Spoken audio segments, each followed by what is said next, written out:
Welcome to Neighborful Station, Episode 39, Saturday, February 14th, 2026.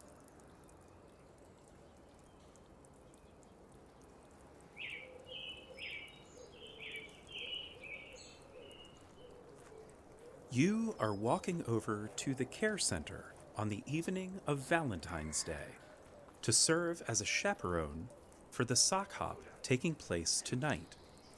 You notice that there is still light in the sky, even after 6 o'clock, and you hear many more birds than just a week ago, as the coldest days of the winter have yielded to milder air coming all the way from the Pacific.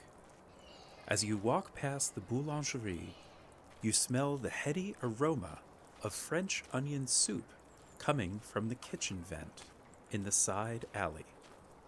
Snowmelt is dripping from the roof lines all around you, following a day of warming sunlight.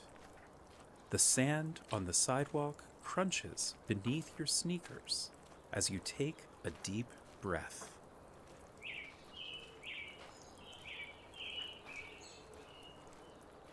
When you step in the front door of the care center, you feel the beat from the music in your chest as much as you hear it.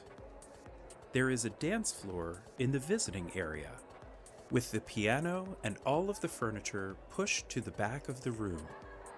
Next to the reception desk, there is a photo booth with bins of props and silly hats. You spot Joshua from the festival committee as he fixes a jeweled crown on his head, with a purple feather boa wrapped around his torso and a gold scepter in his hand. "Hello, you," he says with a regal wave. "Prithee, a photo with your benevolent ruler?" You tell him, "Yes, your grace, if you will grant a moment for your loyal subject to procure a suitable hat." Joshua points with the scepter and declares, "The jester hat will suffice." You bow to him as you reach for the hat, saying, "Your grace has an excellent eye." Joshua holds up the scepter and says, "Pray silence, commoner. The heirs arrive."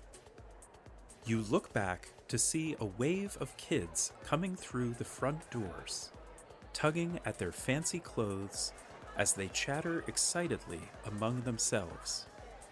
A few of them make a beeline for the photo booth, gathering around Joshua and making silly faces as he scowls regally at the camera from the center of the group. Elise totters up to you with a laundry basket full of socks riding on her walker.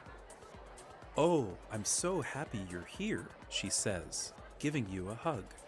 "Will you help me hand out socks?" You relax into her embrace as you say, "Yes, of course."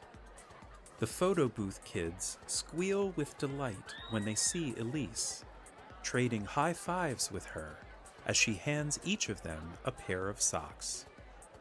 Soon there is a huge and chaotic pile of shoes in front of the reception desk as the kids put on their handmade socks and tumble out onto the dance floor. You notice that a snack bar has been set up in one of the corridors leading away from the entrance area, and in another corridor, there are tables set up with crafts and activities for the kids to do when they need a break from the dancing. When the overhead lights dim for the official start of the dance, you let the buzzing energy in the room wash over you with a slow breath.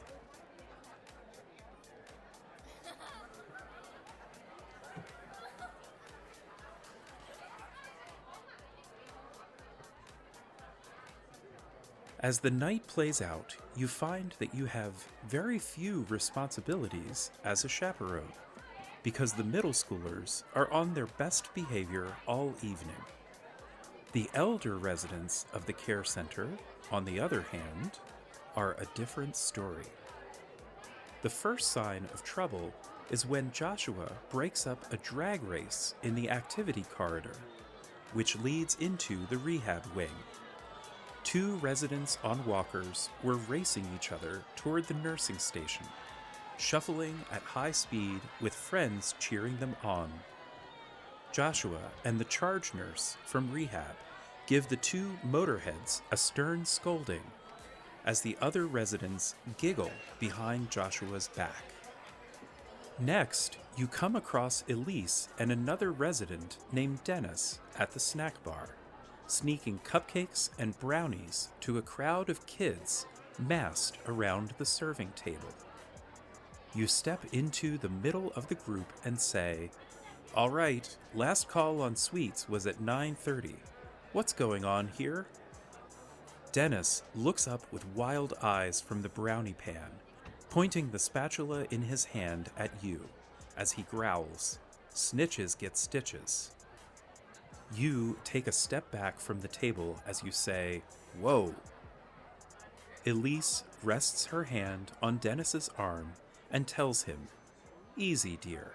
We don't want to frighten the children or their chaperones." Dennis lowers the spatula and stares you down as he says, "I made these from scratch, you know. Here, have one." He scoops up a brownie and hands it over toward you. You reach out tentatively to take the brownie, and you sample a bite. The chocolate is lush and salty, still warm from the oven, and you say, "Wow, that's amazing." Dennis winks at you as he says, "Wouldn't want to deprive the kids." As you head back toward the dance floor, you see a huge cloud of bubbles floating over the reception desk. You lean against a pillar at the edge of the room, and you savor the last bites of your brownie as you take an easy breath.